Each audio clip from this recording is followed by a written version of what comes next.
Hi everyone, Steele again. Now we're going to be doing the leg machines. I've already done a few different series for you already. Again, just to get you familiar, the gym is yours just as well as it's everyone else's. Make sure you share your machinery. Make sure you clean your machinery before and after you're using it. Make sure you're courteous to other members as far as the sharing and as far as the space. Let me go ahead and walk you around, and as you walk in through the front door, I'm going to show you where the circuit machines are. You've already seen them a few times, but I'm going to show you where the leg machines are. Specifically, I'm only going to show you in this series about 8 different machines, and the reason why I'm only going to show you 8 machines is because once you've seen 8, you've definitely seen them all, and while you're watching, observing, and learning these machines, watch other members, look at other machines. And as I pointed out to you, there's a little plaque on each of the machines and it tells you who they are and what they do. So it's always good. You can always sit there in between while you're doing an exercise on the machine. You can always go, oh, what does that machine do? Look over at it, read its plaque, watch how someone else uses it. Once you know how to use these 8 machines, you'll know how to use them all. Very simple. Follow me and I'll show you where the leg extension works the front of the quads. That's right here. And I'll show you what that is to start with. It's called the leg extension machine. It's right over here. And as I pointed out to you in some of the other series, the yellow buttons are the most important thing that you can look for. This one's pretty simple. Has a yellow button here, has a yellow button there. What I'm looking for on this machine, which is interesting, most people don't see that the first time they get on, is that right there is super important. Because what that's going to do is it's going to tell you where your knee should be. Right now, it feels like the seat behind me is a little too far back because I'm getting a lot of pressure back here. So what I'm looking to do here is I'll get off. Once you get to know the machines, it's much easier. What I'll do is I'll get off. I'll know approximately where it might need to be, probably around there. It's not an exact science. What I'll do is I'll sit down, put my feet in the machine, make sure that it's down in the 1 or 2 range so I can get comfortable with the weight. And at that point, this is going to determine your range of motion. So in my case, I like to get a full range of motion here.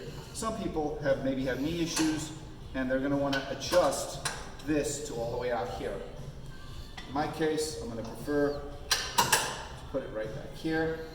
And from there, essentially, making sure that I'm lined up here, making sure that I'm comfortable with the angle in here, my knees feel okay. From there, I'm going to keep my body upright, and I'm just going to drive a leg extension machine. Same thing as we were talking about before, 15 to 20 reps. Get those quads working right through here, and depending on how much weight you want to put on, a lot of times you can put on less, you can put on more. But the first time you do it, as I pointed out, 3 sets, 20 reps, just get to learn your machine. Look around, observe what other people are doing, why you're taking a break in between machine usage. What I'd recommend you do is maybe take a look and see what other machines do, what their names, what do they do, and how do they work for you. That's it for that machine. I'm going to go ahead and I'm going to walk you over to the hamstring curl machine. That's working the back of the legs. And that machine is right behind cardio row. They call this a leg curl machine, hamstring curl machine.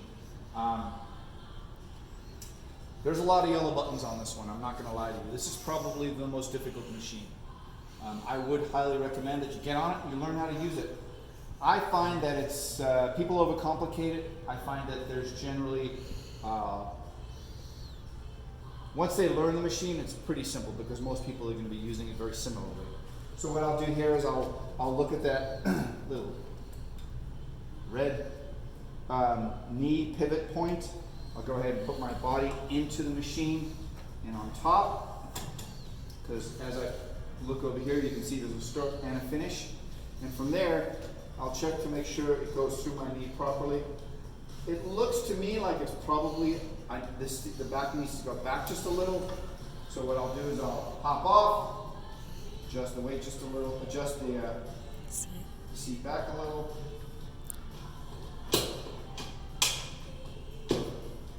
from there, all these other things are going to be depending on your comfort factor. So I think the key for me is to get my back up against there, my knee on the pivot point, and to figure out how to get this onto your leg to hold it down.